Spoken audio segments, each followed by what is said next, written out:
Hi guys, my name is Khan and today I will teach you how you can keep track of a playing card that looks completely lost in the sense of the pack. I'm pretty sure you will love it and that you will use it, so without further ado, let's jump straight into the performance.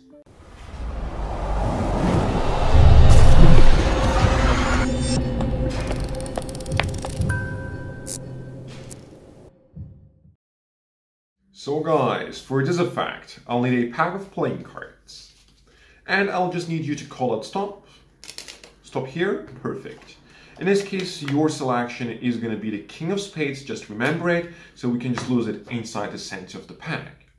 And at this point, the card is basically under full control of mine, so that I can control it back to the top whenever I want, just like so.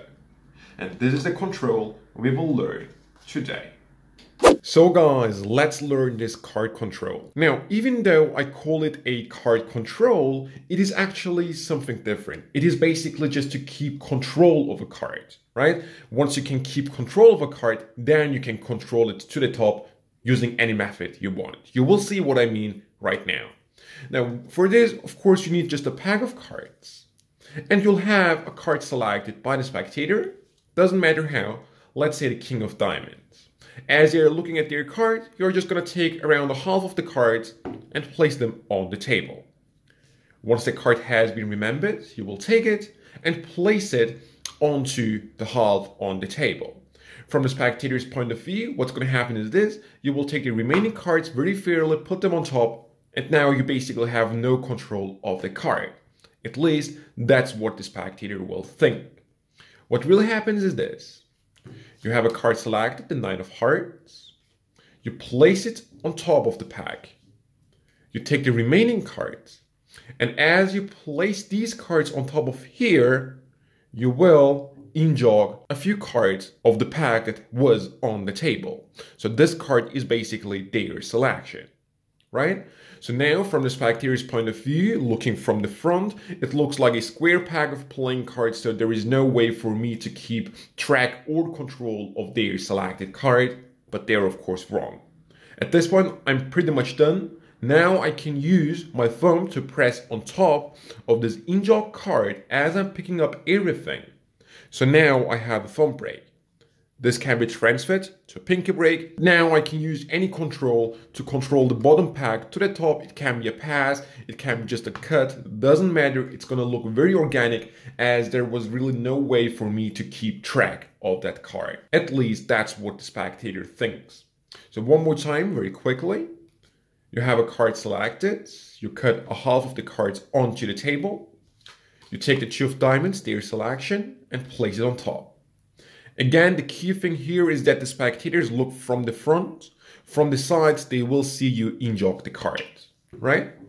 You take the remaining cards, and instead of just coming from top to bottom, I come like in a slight angle towards myself. So as I place this down, my thumb touches this pack over here. As it glides the top part of this pack a little towards myself, as these cards get placed flush on top of the pack.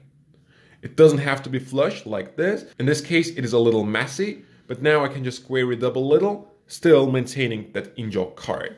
And everything is gonna look very, very clean. Now I have basically this in-jog over here. The topmost card is gonna be their selection. So by just pressing on it, as I'm lifting it up, I will have here a break that I can use then to control the card back to the top. One more time, very, very quickly. A card is selected. Cut. Take it, place it flush on top of the pack. As the remaining cards get placed on top, I come at a slight angle as I push the topmost card towards myself, as the remaining cards here go flush on top of the pack. This, of course, is a little exaggerated so that you can see this is like gonna be enough. Now, when I lift it up, I will have my break, and now I can just use anything I want to control it back to the top, for example, a pass. And that's basically it. As you can see, it is not like a card control that you are familiar with. It is more a way of keeping track and control of a card. And that, of course, can then be used to control it to the top, to the bottom, or you can do whatever you want with that card.